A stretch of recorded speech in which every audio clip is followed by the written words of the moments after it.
Schön, dass Sie da sind.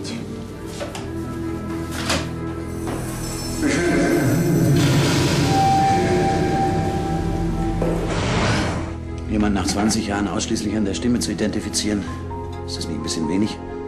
Das ist Hoheneck 1988. Das ist nicht Hoheneck.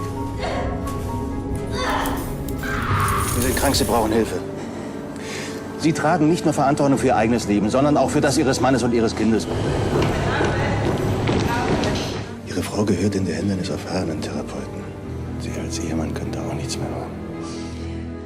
Du glaubst diesem Stasi-Arzt mehr als seiner eigenen Frau. Ich werde nicht aufhören, bis Sie es zugeben müssen. Per einstweilige Verfügung ist es Ihrer Frau nicht gestattet, sich mir oder meiner Familie zu nähern.